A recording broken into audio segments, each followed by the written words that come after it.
While there's a bit of technology jiggery pokery going on my side, I'll do the introduction of our next speaker.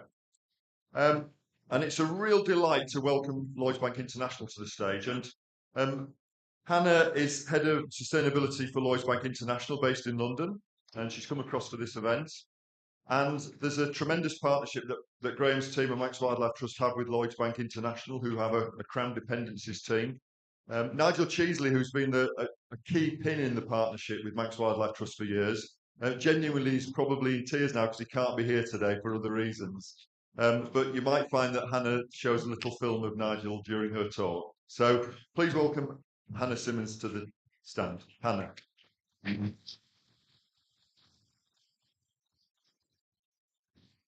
Good morning, and Lee, thank you very much for those introductory comments. It's a real pleasure to be here today.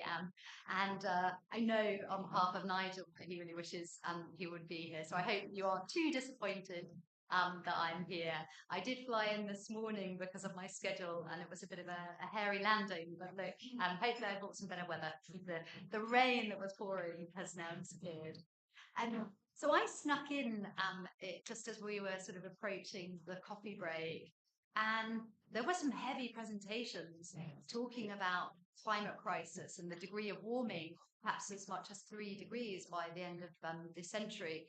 And then we also heard about 600 different reporting standards, all trying to come together under a few standards. But that seemed really heavy. So let's move on to the very light topic of the voluntary carbon markets. Now, actually, sort of not to ruin it, it is another complex topic. So what I'm going to do in the 15 minutes I have with you today is really only start to scratch the surface and give you a basic understanding of what we mean by voluntary carbon markets. There is going to be a video, and I hope I did my timings so that we can have 1 or 2 questions at the end, but I will be around for the rest of the day, so you can take questions as we go through lunch and later on as well. So in terms of where we are and why this is really important, I think it's fair to say that voluntary carbon markets offsetting, it's actually had quite a lot of criticism over the last few years. I've already highlighted myself, I've used the term, it's a complex area. My goodness, I've been in finance for well over 20 years, and the number of acronyms that you have to deal with is enormous, and that's absolutely the case in voluntary carbon markets. There's also lots of different rules, standards, regulations in different countries, and different parties that play in this market, which adds to that complexity. And over the last few years, particularly, one of the things that's been highlighted is reputational risk. So where those organizations have actually entered into offsetting, they've had, oh, sorry, am I not loud enough?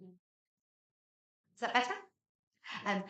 There's been some criticism of that because some of the underlying projects may have failed to deliver what the expectation was. And so those companies that in good faith at the outset entered into agreement have then faced challenge. So let's get on to some of the detail about what we actually mean by a voluntary carbon market. It's essentially where a company is seeking to reduce their carbon emissions by buying a certificate. And that certificate represents a removal of 1 ton of carbon. And that removal happens somewhere else. So let's go back to the origins of this market in the late 80s. And our very first offsetting program was from a US coal-based company, Applied Energy Services. And they planted trees and also actually slowed deforestation in Guatemala.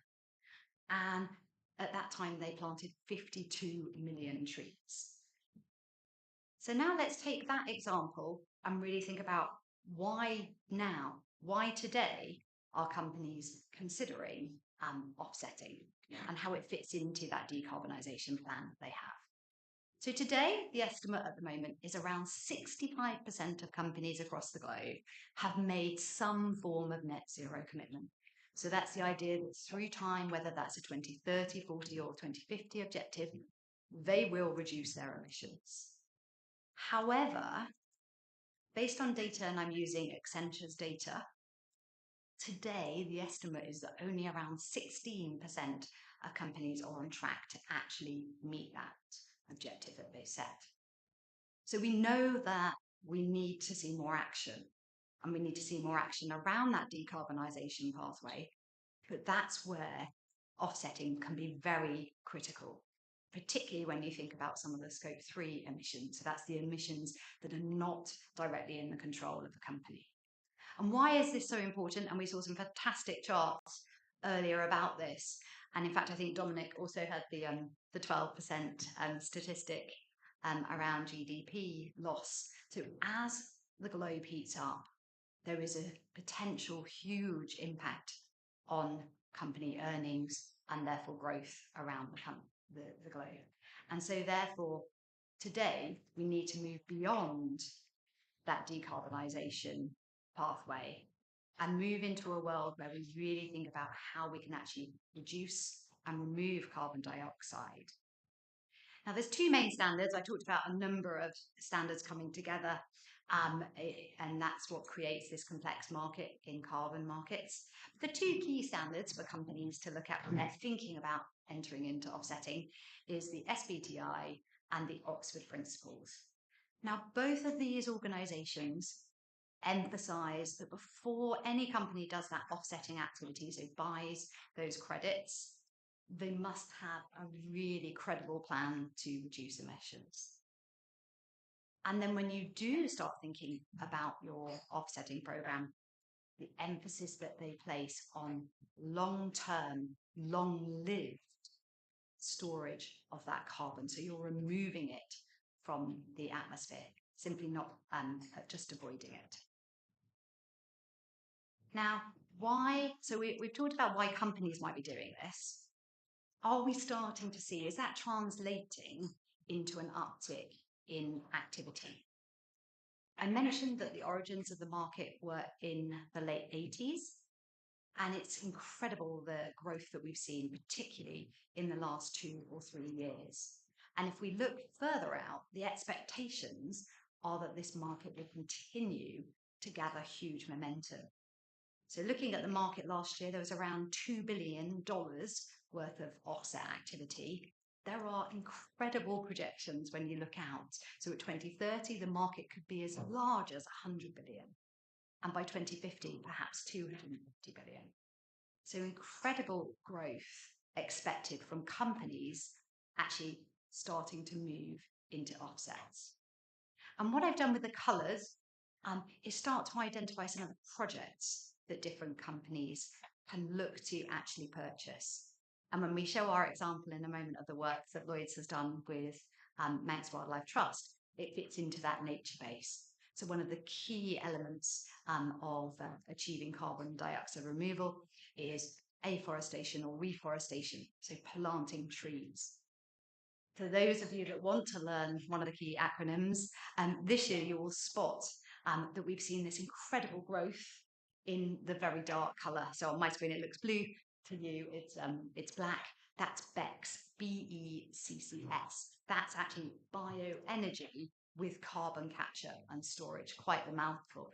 But essentially what you're doing there is you're creating energy from a biomass source, and then you capture all of the carbon that is created as you've made that energy, and you store it into the ground.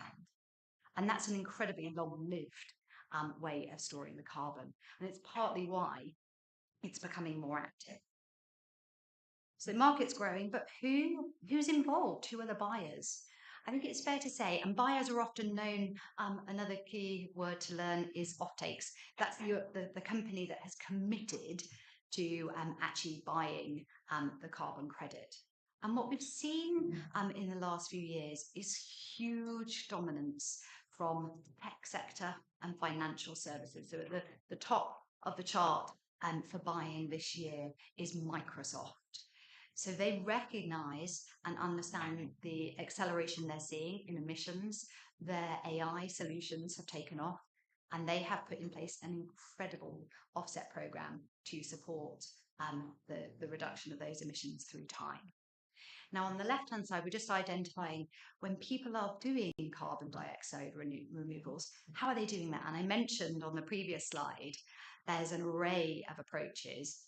And at the moment, nature-based, that's the sort of tree planting element, is around 2/3 of the market.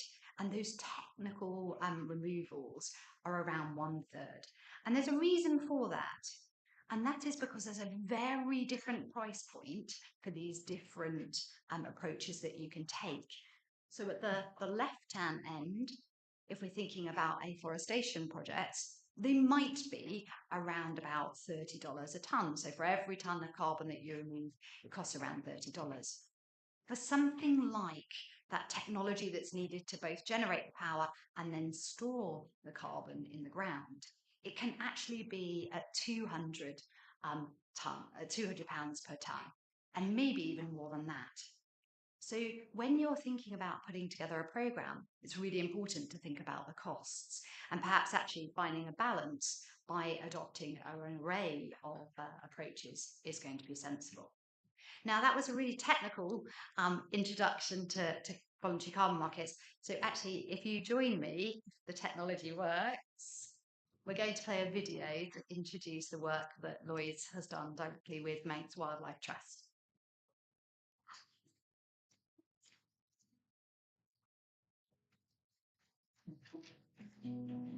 Today we're in the Isle of Man. This is CrossAgs, part of the pilot environmental markets project that we initiated last year with the Manx Wildlife Trust. The Isle of Man is part of the UNESCO, United Nations Biospheres. They're designated for areas of outstanding natural significance. So Manx Wildlife Trust is the island's leading conservation charity. We're here to restore and protect nature. What we are in this scenario is a project developer. The island had a real genuine need for high integrity carbon credit projects. So we felt we had the experience and knowledge in terms of what trees to plant, how to get the biodiversity right up there and get good levels of carbon. What we don't have is the experience and knowledge around finance, and that's where we needed to work with partners like Lloyds Bank. We've had a long-standing relationship with Manx Wildlife Trust, and as our client, there was an opportunity to collaborate with a voluntary carbon market pilot. It was a unique opportunity to really bring the finance sector and the trust together to collaborate on a project which is really meaningful from a nature perspective, but also provides a different kind of funding model for the trust.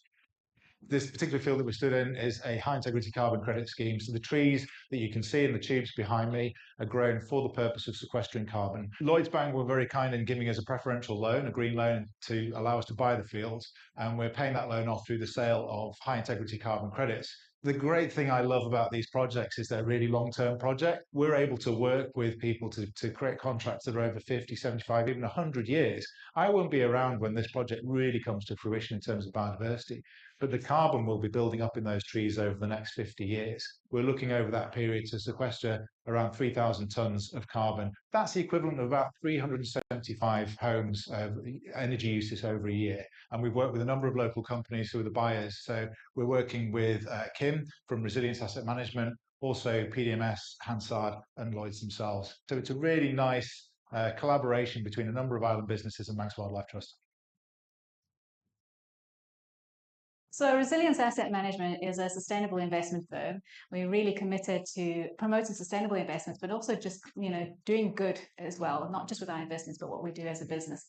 We were looking for something with integrity. It had to be local. We wanted to give back to the community. We've got it on our doorstep. We could utilize what we've got. And working with, companies like Lloyds with a good reputation, Manx Wildlife Trust know their stuff. It brought that integrity and authenticity to it that we needed. We are working with the Soil Association to verify the carbon we're doing here, and that's important. People will not rely just on Manx Wildlife Trust to verify or mark our own homework. The traditional model for conservation is to fence fields off and say that's just for nature, keep the wildlife in, keep people out. That doesn't work. We need people and nature to work together. That would also rely very heavily on sponsorship and altruism from businesses. And again, that's not a sustainable model. For me, the solution is in tying the value of nature into the way our economy works, environmental markets. That is the future. because that gives all this a value. That gives us a sustainable source of income that means we can carry on doing more and more of these projects and making a real difference, not just in terms of sequestering carbon, but in terms of improving things for biodiversity, which in turn will also create those nature-based solutions, which will make things better for people as well. It's really important that sites like this are permanent. The curation of the site by Manx Wildlife Trust is really important to make sure that that happens. What we do now is not just for our benefit, it's got to be for future generations, making sure there is a future for people to be invested in. It's a legacy we can leave behind that our children, our grandchildren can come and go, you know, they had a part in this. It's a huge story to tell. Employees from Resilience have been here to plant trees. They get to see those trees grow, the benefit of this site and the well-being that that provides to their employees, and indeed, you know, more broadly to the local community. For me, this is exactly what conservation is all about. Coming from a commercial background, moving into conservation, I understand that money is the way the world works. And unless we can get a sustainable route for that money to come into conservation, things aren't going to succeed. From our experience, there's been a lot of media hype about, you know, whether sustainability is here to stay. We're seeing a demand increasing and people are genuinely wanting to meet those targets because they realize that it leads to good governance leads to good companies, and that is, you know, makes money for people at the end of the day. The Intergovernmental Panel for Climate Change has made it very clear that we will not reach net zero through carbon reduction on its own, and that we need negative emissions. And this is where the voluntary carbon markets play a key role, because nature-based solutions remove carbon from the atmosphere, helping make that possible. This kind of project is essential if we want to flourish in the future, and ultimately to help Britain prosper.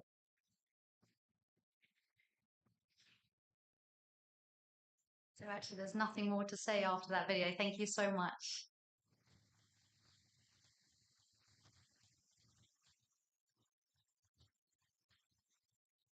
I'll throw it for one question if someone's got a question. Can be. We'll just get the mic to. Thank you very much for that. My name is Andy, and I work with the Marine Conservation Society, and lead our work in the UK overseas territories. So where we work in the Caribbean, you've got small island states that have got huge blue carbon sets, seagrass beds, mangroves. And post-COVID, they've gone through the development route. And I think learning from yourselves and the Manx Wildlife Trust is critical. You know, carbon crediting is quite nascent in that region. So I just wondered, like, how can we make those linkages to other members of the British family, like the UK overseas territories? It's a great question, and actually, bringing in that marine element when we think about small islands is so critical. Thank you for being here, because that's actually stage one, is just reaching out and learning. So I guess from me, my takeaway is to come and meet you a little bit later, but also make sure that everything that we are doing is made accessible as widely as possible. Thank you.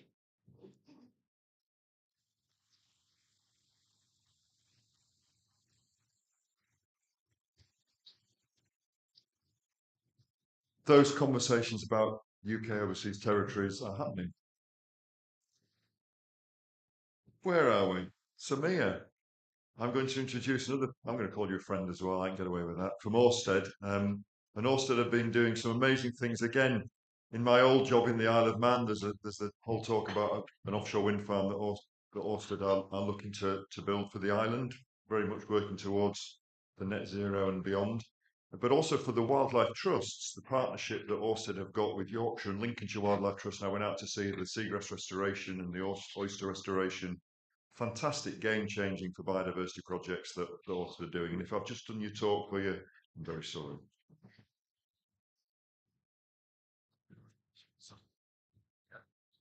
Yeah, no, that's fine.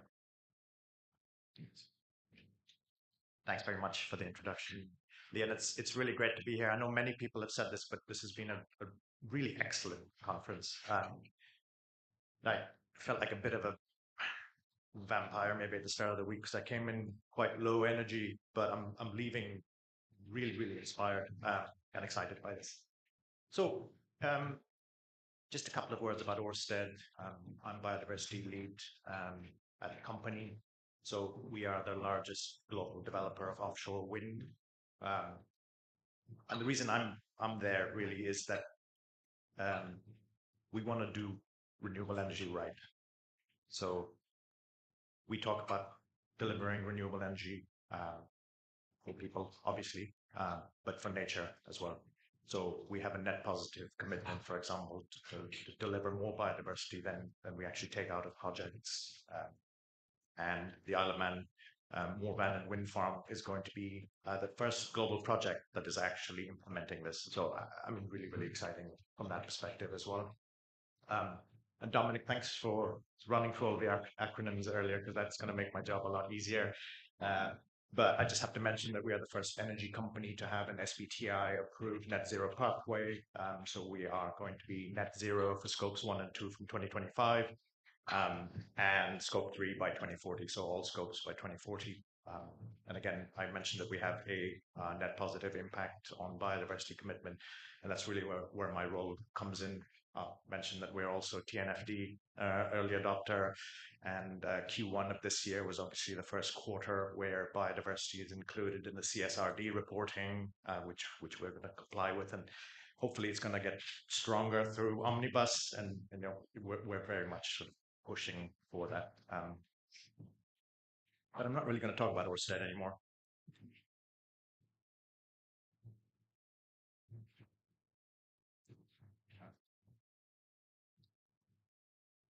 Brilliant. So really what I want to talk about is it's a real passion of mine, which is the development of cross-sector partnerships. It's something that I've been doing for just about 20 years now. And I have a background in business infrastructure development, as well as NGOs. I've started several NGOs for nature conservation over the years, and I've worked at a number of different NGOs and businesses. So bringing these two kind of sectors together is really, really like a big interest for me. But I think we've seen a lot of sort of positive impact in doing this over the years as well. So we sort of developed partnerships with mining industry, oil and gas infrastructure, and obviously my focus now is well, my main job in renewable energy is sort of delivering biodiversity at a kind of company level through our projects. But I wanted to try and I found this quite hard. I want to try and sort of distill some of my learnings over the last 20 years of cross-sector partnership development. I think I've had some successes. I've had a lot of learnings. So maybe I want to try and share a combination of those today, really. So I think that the sort of first question, and I'm trying to sort of do this from the perspective of maybe a smaller NGO. I mean, possibly leaving the sort of bingo side of things out of it. But there's a real fundamental question of why would we engage as a small NGO, as a medium-sized NGO? Why would you actually engage with business? And then on the other side, obviously from a business perspective, why would you engage with an NGO of different sort of sizes? And there are a number of reasons for it. I'll just sort of go through a couple of, you know, okay, the laser doesn't seem to be working, but just to, yeah. Let's go through the list a little bit. But I think, I mean, and I started out again working in the mining and sort of infrastructure sector. And there, back in the day, 2008, let's say, there was a big topic around social license to operate. And this is very much about physical access to the mine site. And that was one of the key sort of motivations for a mining company to engage with local communities and NGOs. That was the value proposition internally. So that is how we sort of developed partnerships. It was predicated upon building and maintaining that social license to operate. That term has sort of faded a little bit in the sector in favor for sort of other ones, sort of risk mitigation, relationship building, CSR, which is used sort of variously according to the sectors now. And then really from a kind of NGO perspective, it varies. So We sort of looked early at, again, looking at the mining context, risk mitigation, so actually ensuring that companies are going to develop in the right way. And it's so important for a project which is running for 20, 30 years. You really want to have that early and kind of integrated engagement, recognizing though that there are risks to that engagement as well. And we'll come on to that later. New opportunities for funding. I think that is a key driver for the charity sector. As I said, I've worked in the charity sector for a very long time. Accessing core funding is absolutely sort of the crunch point of all projects, because there's only so much you can actually put in proposals.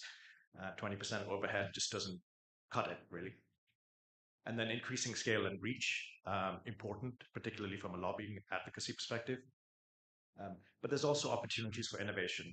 And I think just maybe drawing on recent experience I had developing partnership with the Yorkshire and Lincolnshire Wildlife Trusts, we are actually sharing a lot of knowledge between each other. Just as one example, their new sort of health and safety standards very much draw on our own health and safety campaign and standards and principles that have just been launched, rolled out across the company. Just to give you a kind of overview, so C&E Advisory does this fairly regular kind of analysis looking at partnerships and why companies and NGOs sort of engage. I think you could see right up there from a corporate perspective, reputation is really, really important, as is access to knowledge. And then if you look at the nonprofit sector, access to funds is super important.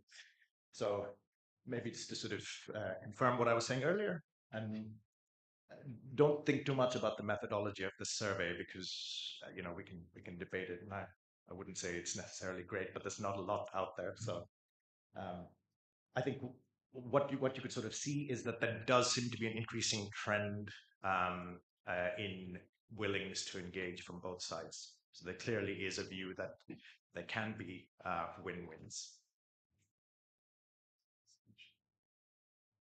So I think at the core of this, what's the point of all of this? We're trying to avoid business as usual. So we're trying to avoid that downward trajectory that Dominic and others have talked about, 75% lost terrestrial vertebrates. We're trying to sort of mitigate climate impacts. And we're trying to essentially avoid the right side and kind of stick to the left. To break this down in a little bit more detail, and I won't go through all the text because you'll have these slides, but business as usual scenario, we already have the evidence: biodiversity loss, ecosystem collapse, climate-driven impacts, and essentially a lack of resilience. And we get resilience through scale and diversity, and that's really where we want to move in terms of natural habitat restoration. Where can an effective cross-sector partnership come in is start right from the beginning, where you're actually assessing the potential risks of a project or the risks of a particular landscape intervention. Look at how you can mitigate, avoid, minimize, mitigate, and then restore those risks, and then actually come up with a set of actions that can do that, and obviously before the project is implemented.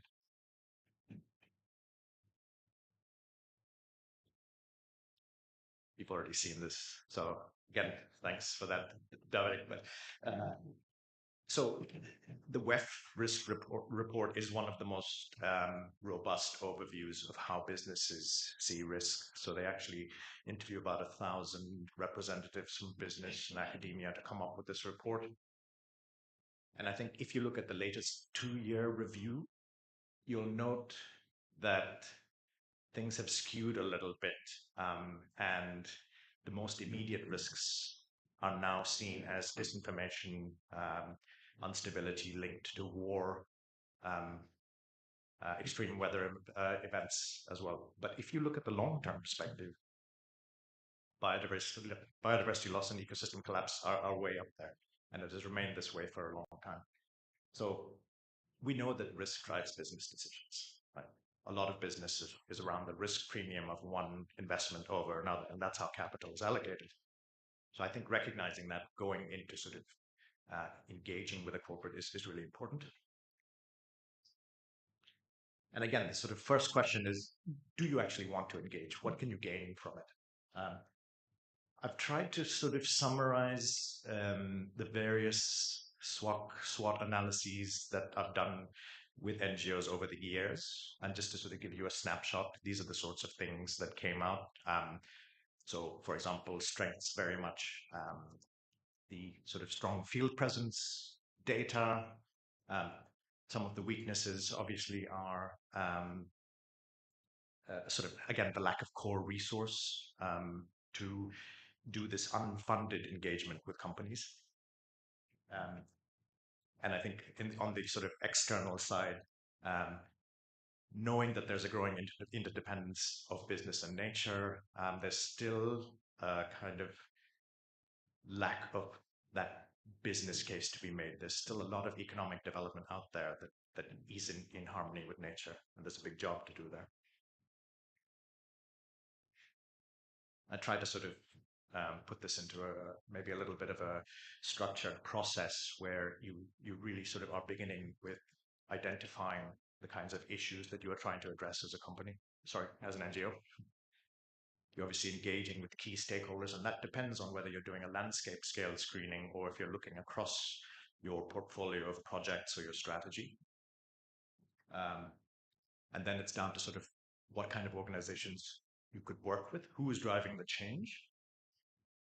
And then the next few steps are really about understanding the context, the risks and opportunities, and then starting to select and develop those relationships that can actually lead to change. And I've sort of just put an example up here. We won't talk about this, but this is the sort of standard form that I was using to document screening outcomes. You then need to think about what model, like what kind of engagement do you want to have? And again, this is driven by outcome. So right at the top, you have philanthropy. That's basically just taking money for an action, which absolutely has its place. You then have sort of working on the enabling environment, which is more of a working with sort of platforms to drive change, drive understanding of what the risks might be, for example. And then all the way down to you have sort of very integrated partnerships, which are maybe delivering a specific product, for example, a sustainable tourism opportunity. So there you see sort of direct benefits for business and NGOs. But each of these has its own risks. And so you really need to have a internal due diligence approach, strategy, dashboard. And I've just sort of set it up here to show what level of relationship you want, what the associated risks are, and how you might want to manage those risks internally. For example, if you are working with a amber list company like mining, you recognize that it is high risk, but you could potentially have benefits from engaging in that. But you would want to have a board level process for approval of that relationship. And then developing a joint value proposition is really, really important. I'm running out of time, so I'm going to just leave this for you, the slides, if you want to see it. As well as this. So I've just tried to basically summarize what I've talked about, again, in a little bit of a flow. And I think importantly, you need to have an explicit decision to engage. That is the starting point, and that'll allow you to move through the due diligence, plan your resources, and see if it's actually going to be a net benefit to you. And this is just a quick snapshot of a KPI-driven process that I developed for BirdLife to monitor corporate partnerships. You want to see if they're working. You want to check in regularly to see if they're working for both parties. Lastly, it doesn't always have to be the closest relationship in the world. I think you need to choose which level you need to deliver what you want, and recognizing that getting up to level 4 really does take a lot of work, and it might not be the most appropriate in your particular case. So choose what level you want to have based on what you want to deliver. And that's me.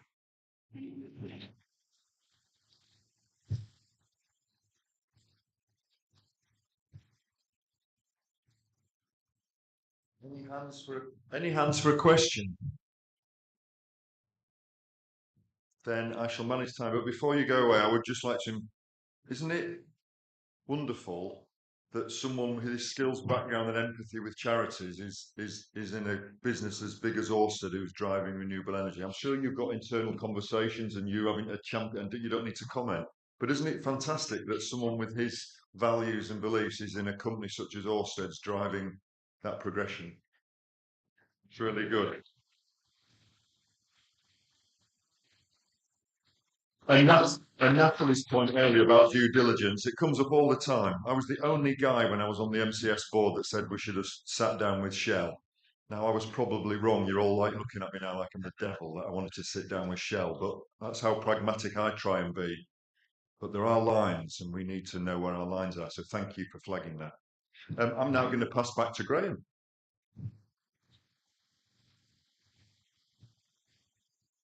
Thank you for chairing that session, Lee. Mental note to bring a shepherd's crook next year.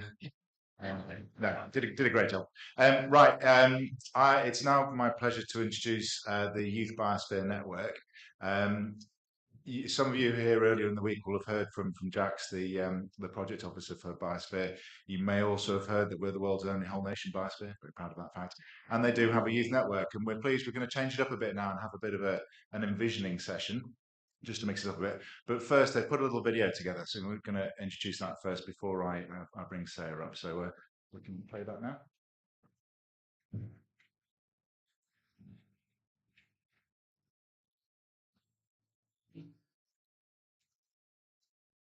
The biosphere is important to me because it acknowledges our unique culture and heritage on the Isle of Man and allows us to continue and protect the relationship we've developed with the natural world and the environment around us and how that informs our society.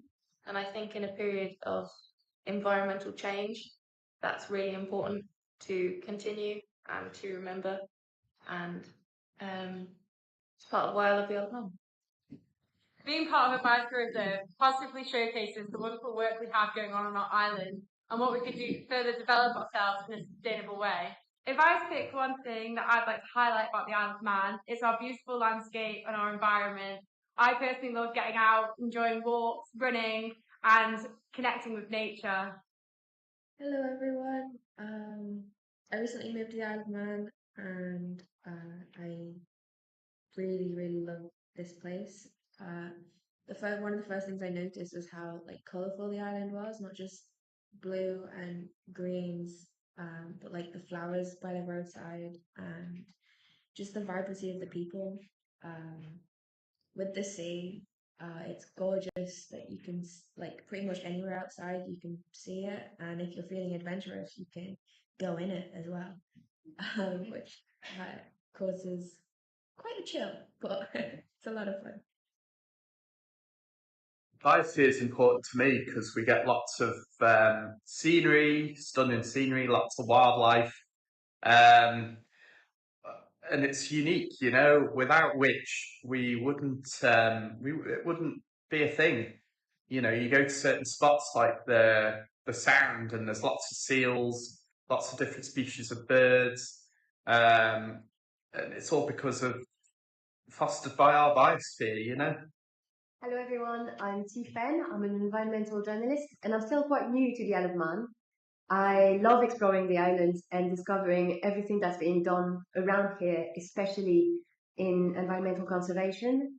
But as it always is, I think it's the people that makes this place really incredible because, and I can say this as a foreigner, I have received such a warm welcome and I have met an incredible community of people working together and doing so many things together. And I think that's what makes the Isle of Man a truly special place. What I love about the Isle of Man is the density of different habitats that you can explore all in one day. From our beaches to our sand dunes, up to our peatlands and upland environments. There's something for literally everybody at any interest that you could possibly have here.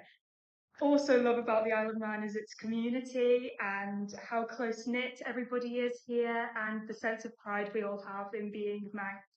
And I feel like all of this together really ties into how important our biosphere reserve is. And most recently, I'm really proud to have been a member of the Biosphere Isle of Man Youth Network, the first of its kind in bringing young people together who are interested in our biosphere reserve and its values, and all wanting to contribute more to it in the future. So keep an eye out for us, and yeah. If you take a look inside of your super fun goodie bags, I'm sure you've all already dived into, and get out this amazing piece of artwork. This has more information about our Biosphere Youth Network on it. If you scan the QR code, it will take you to our Facebook, Instagram, and our camper brochure, and tell you more about our youth network and what we're trying to achieve. Enjoy!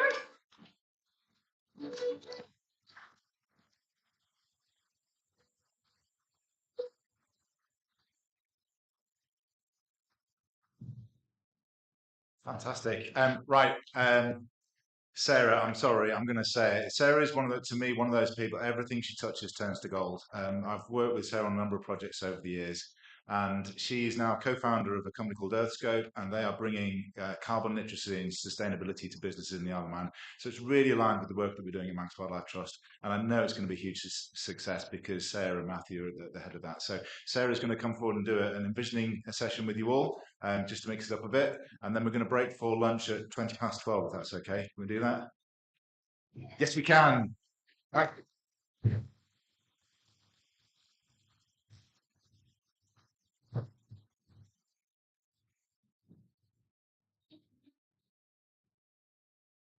Always fun when I bring different tech at the last minute.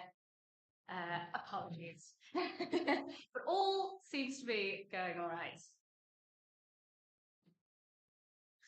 Firstly, what amazing video that was. I really had like my smile muscles were aching at the end of that. It's just lovely to see the enthusiasm and incredible energy that everyone has for our biosphere. And honestly, I'd love to see the video that all of us make as well. Maybe I'll grab you all after. So what I wanted to do is we've had an incredible conference over the past few days where we've learned about the islands and all the wonderful things happening in there. And we want to make sure that that energy doesn't stop today. We want to make sure that this carries on and the actions come from this. And next IIEM, we can turn to each other and be like, isn't this project that we started this year absolutely fantastic? And maybe one of the talks next year will be something that happens and is catalyzed in this session here. So what we're going to do, we're going to go through a bit of a journey. We're going to start by just mapping out where we are today. What are the organizations that we work for? What are we trying to achieve with them? What are the hurdles that some of us are facing? And what are the opportunities? We're then going to take a breather and we're going to get you to vision. And I'm not going to say any more about that. I'm going to hand that to Mariella at that time. And then using both of those understanding where we are now and understanding where we want to go, we're going to start putting that into place and develop some action plans for what we can do here and now to get us to that future that we want to live in. So I'm actually going to be quiet for a minute and I'm going to introduce these two from the Youth Biosphere Network who are going to introduce themselves and actually take us through this first part. Well, I will be doing the clicking, but... Thank you, Sarah. My name's Alice Watson. I've just started my new role as a youth representative for Biosphere. I'm a trainee advocate at one of the local law firms here, and my family have a well-established garden centre. It's going to be 100 years old soon, so I'm really passionate about growing. Ask me anything about tomatoes, big fan. We're just going to run through this, but before that, I'm going to introduce Mariella. Hi, I'm Mariella. I work in sustainability for a financial group on the island, and I'm also one of the 3 Biosphere youth representatives. I'm in my first year, and it's a 2-year-long position. So, also wanted to say that this is the first time that we've run this as a team, so you're all of our guinea pigs. Thank you so much. Okay, we'll see if this thing is going to work.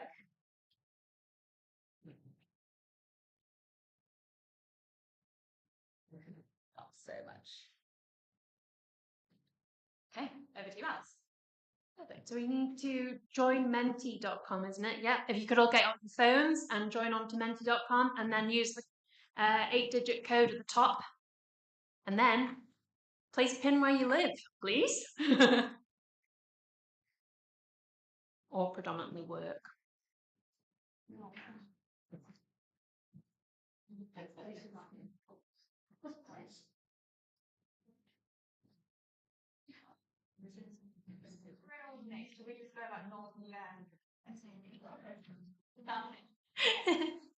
couldn't fit all the islands on, so we've got some child lovers, and then if you're somewhere else in the world as well.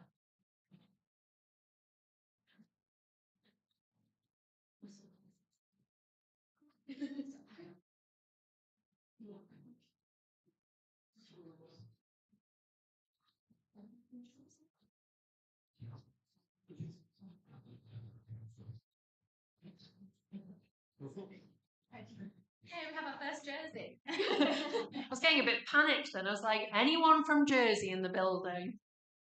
Would you read out the number of tops? Who's for the read? Of course. 4492. Let me know. I'm going too fast. Perfect. 7488. Are you in? Fabulous.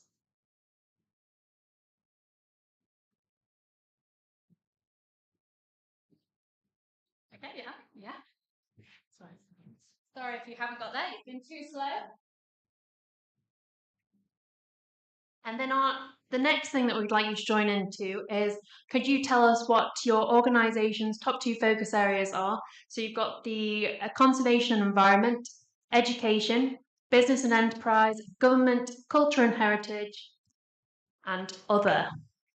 So if you wouldn't mind, you could fill in 2, or if it's just predominantly one that your organisation focuses on, you could just fill in that one, please. Oh, okay. It's unsurprising that conservation and environment is the top.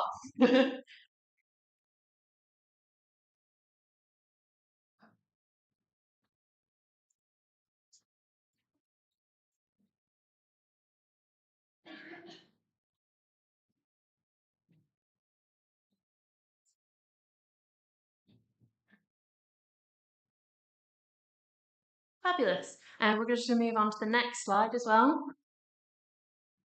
And just following on from kind of Jonathan's speech earlier in the day, what are the main hurdles that you face in your work? So obviously it's going to be funding, but you can just add in anything, and then obviously funding is probably just going to take up the whole screen. But it'd be nice to see a few other words.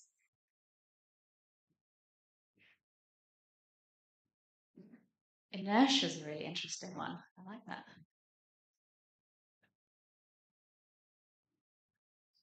Also loving that weather is on there. Poor Hannah trying to do everything in the rain all the time.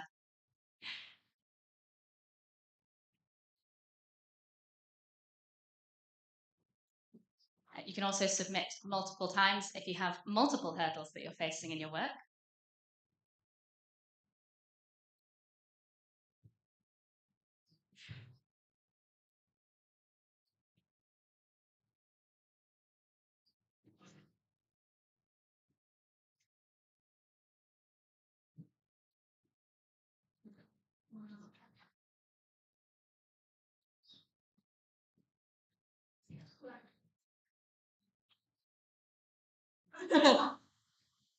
I was just sneakily saying that to Sarah. I was like, why is Lee on there?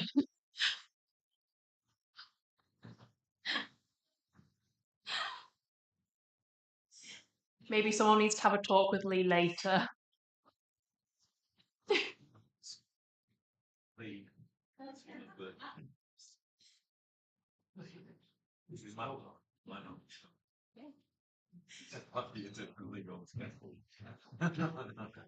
Okay, they're still coming in, which is fantastic. But in the interest of time, I'm not going to stop making you think about all the negatives, and we're going to go on to some opportunities.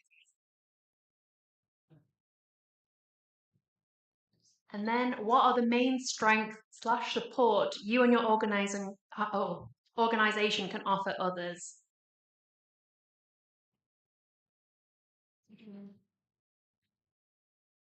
There's just little blocks that you need to fill in.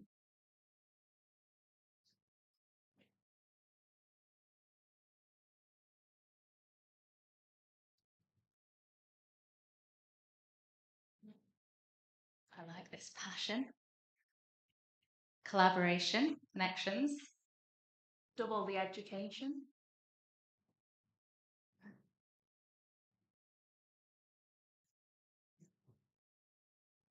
I like that we've got some smiley faces as well. That's excellent.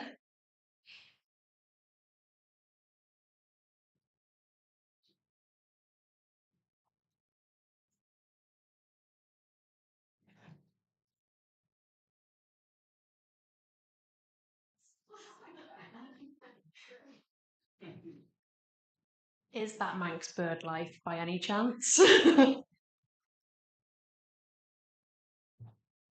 Oh, whoever's put the solution, come and find me. That sounds amazing. Yes, please.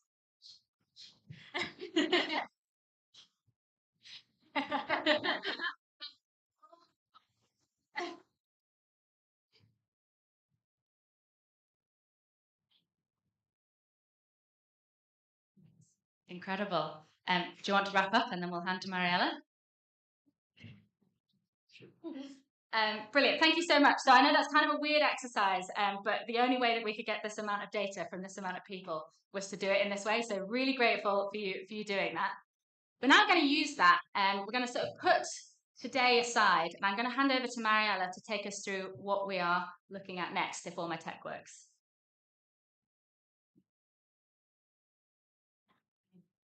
Hello. I'm not going to make you do anything on your phones, so you can put your phones away.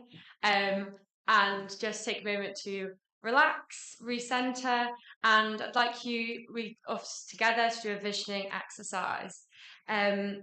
So you can close your eyes if you'd feel comfortable to do so. But I'd like you to imagine a time in the future where we've made the right decisions and our world is a thriving place.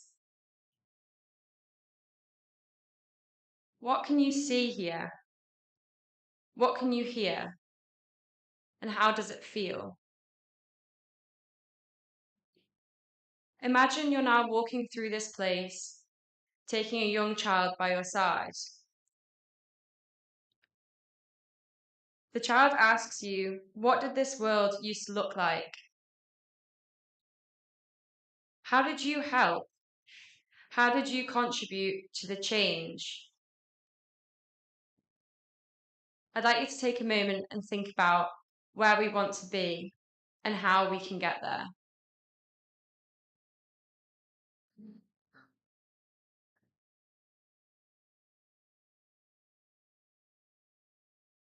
Okay, so if you can open your eyes, and I'm not going to make you write that down or anything, but if you want to just sit with that thought and reflection. Thank you. Thank you, Mariella. So we've talked about where we are. We've talked about where we want to be. We've also talked about what our role in that was. How did we personally get us to that future that we're so excited about? And then I'm going to make you do it. So our next stage is the Action Lab. So I'm going to explain this slowly and thoroughly. But then if anyone has any questions, do feel free to put your hands up. It's better to understand it now than when it gets chaotic. Also, with the bell, you might be very useful for me very shortly. So what I want you to do is using that idea of what did you do to get to that future, I want you to think of an action that you can take right now that gets us to that future. And I want you can write it down if you want to remember it, or you can just have it in your head. What I want you to then do is find a partner. You're going to have 30 seconds to find a partner, okay? You are all going to have to stand up at some point in this workshop, but your first one can be next to you. You're then going to pitch your solution to your partner. You're going to say, I'm going to build really realistic statues of birds and then take them around all the schools so that people can understand what a kestrel is and what that might be my idea for some reason. Very excited for my new statue career. And the other person will pitch their idea to you. And then you can either combine your ideas, if that makes sense, or maybe Jax really likes my bird statue idea and wants to get in on that. So we're actually going to combine, we're going to go with that solution. So me and Jax as a pair now have a solution, our bird statues. We're then going to find another pair who will have done the same exercise and have one solution themselves. we're going to do the same thing again. We're going to pitch that solution to the other pair and either decide on one or combine the solutions. Again, you'll have 30 seconds to find each type. So it's a lot of running around. Then your 4 is going to find another 4. And you're going to do the same thing. You're going to pitch your solution to them and vice versa. In essence, what's going to happen in a really short amount of time is that we're going to go from 100 ideas to 5 ideas, 4 ideas. What we will then do is we're going to assign each table or area of the room to one of those ideas. And then we're going to stop talking. We're going to set you off to those areas. You don't have to pick the one that you pitched for. You can just, maybe someone else will come up with a really brilliant idea. You really want to get involved with that. Go to those areas of the room, and then incredible people of the Biosphere youth team are going to help facilitate a conversation to create an action plan that you can then all take away from today's session with actions that you can do and that we can celebrate in IIEM 2026. Does that make sense at this stage? Any questions? Okay, we will do some timing, but anytime you hear a bell, go and find more people, essentially. Oh, there is a question. Make sure we put everyone on video. It's being filmed, so perfect. That's great. This will be chaotic. Just embrace it. Okay, so you're going to have a minute and 30 to talk to your pair and pitch your solution. Off you go.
Okay, that's your bell. So go and find, as a pair, a different pair and pitch your ideas.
Okay, so your 4 needs to now go and find another 4.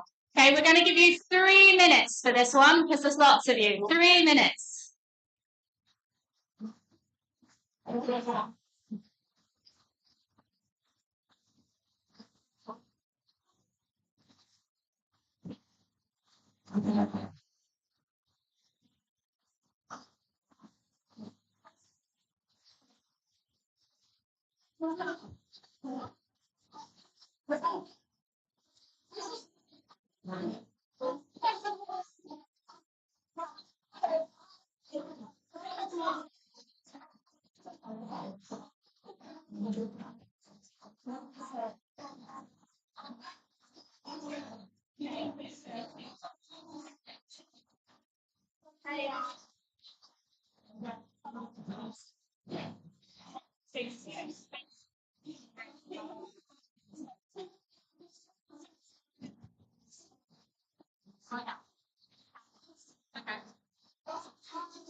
Okay, this is your final time to smush with another group. So you're now going to smush one more time. One more time.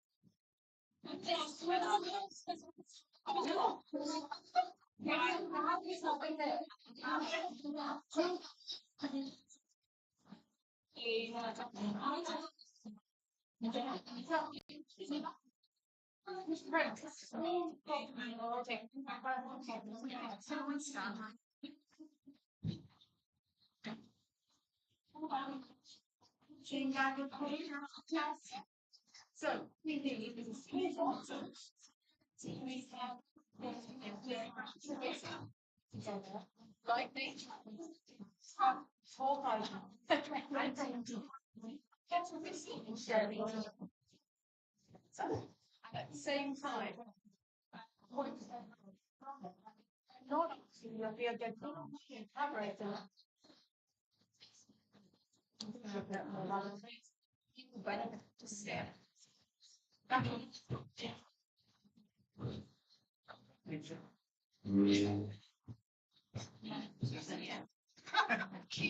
Well, what we've been talking about various activities that would be your pictures of what we're suggesting is that this is weeks and you bring classes into a room.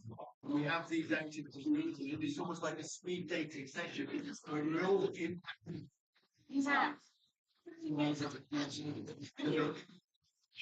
Leadership.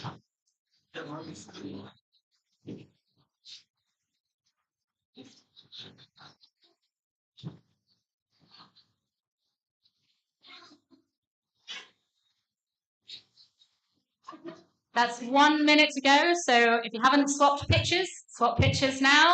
If you're staying in your groups, just make sure everyone's been heard.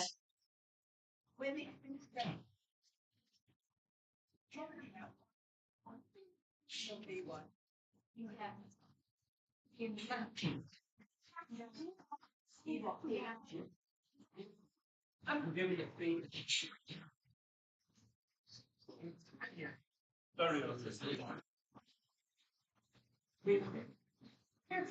we should find a challenge. It's actually we're going to do this. Well, what's going to happen to the Isle of Man? Let's go with them. Sure. And use that to bring the waters into the Isle of Man to eventually the Guernsey, Jersey, and the Albany.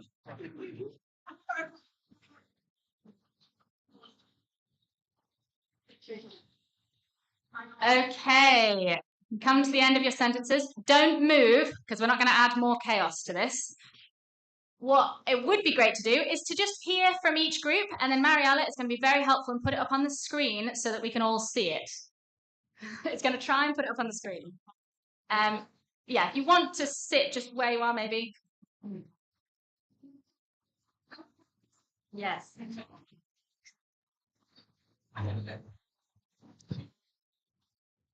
Okay, I'm going to start in proximity order. So whoever spokesperson from this. Christ. Okay.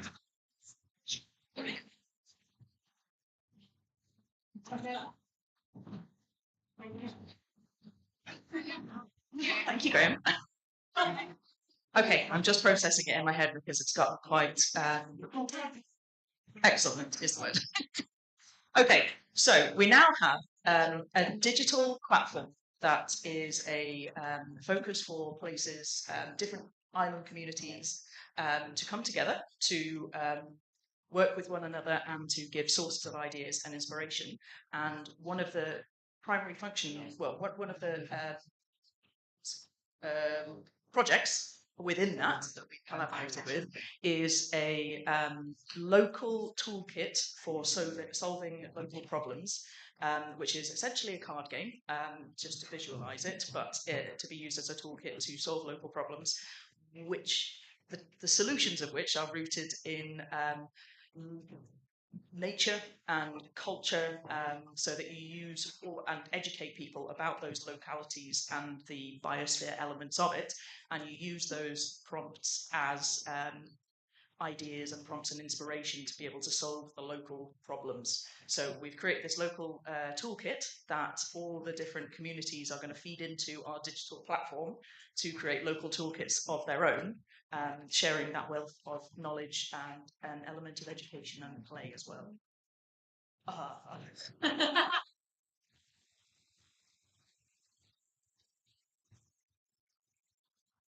Okay, this group, who's your spokesperson?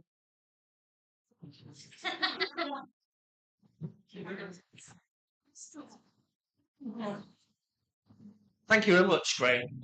So we started out with little groups, and they got bigger and bigger, and the message seemed to come back to communities. So what we ended up was with active communities to stop burning oil.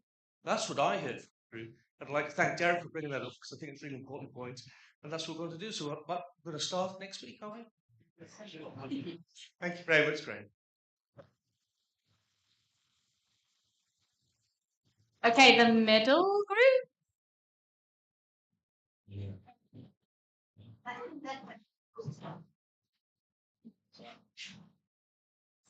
Thank you. This idea brings together a whole various strands of ideas around education and around particularly education about the importance of renewables. and we're going to create one day in the year, which is called Nature Day, where all organisations, whether they be schools, businesses, even the hospital, all organisations have to chuck all their people out into nature, and where they will be educated, inspired into doing things like citizen science, getting out and about, seeing things, and everything will be focused on this one day for the whole of the island. And it could be, of course, on any island, and it's called Nature Day. Love it. Thank you so much.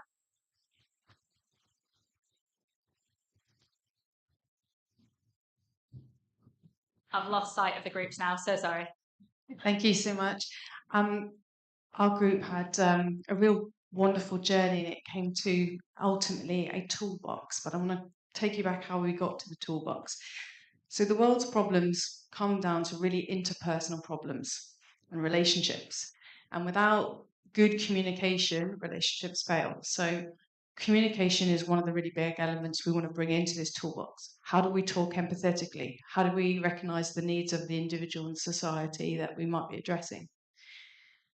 We're also we need places, physical spaces in which we can come together and make real change. And that is through nature, bringing people to these spaces, creating a sense of shared ownership, and an ability to play together, to learn together and grow. The other side of that is having a toolbox of educational resources, so lots of different people and organisations and grassroots movements can start from anywhere and learn and share their learnings, and we can bring together games and activities.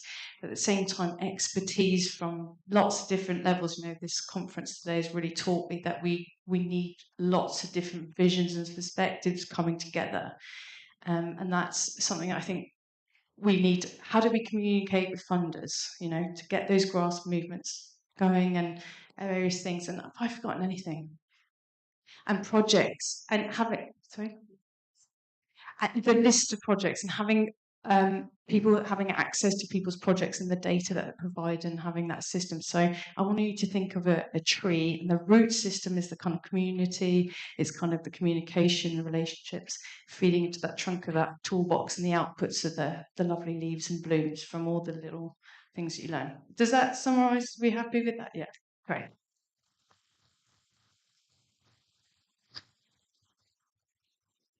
Have we missed any groups? This group here? Not this group here.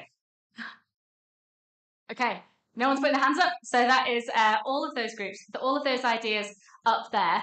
Obviously, we've had 100 ideas. So if you're really passionate about any of the ideas that have come up today, find people and drag them with you, like I've done with these two. So what we are going to do now, I'm conscious that it's lunchtime. So what we're going to do is we're going to split the room into 4 sections, and then over lunch, have those conversations with each other about how we can start to move on some of these actions. So get your food. We all connect over food. All of those were about community. So this is perfect. So in the back corner is going to be that, in fact, let's do it closer to where people are. In this front corner is going to be the digital platform and toolkit and playing cards concept. So if you want to talk more about that, come and eat your lunch in this corner. If you want to talk about how to build active communities to stop burning oil, you're going to go in this corner with your lunch.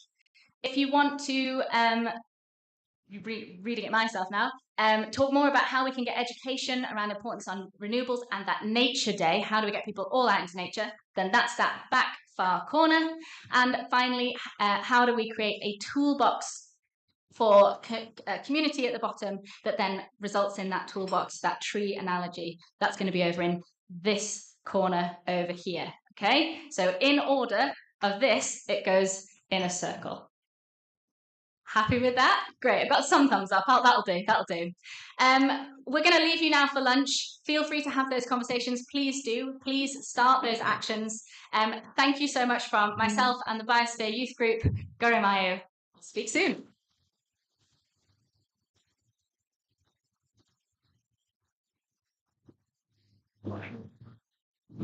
So if we can just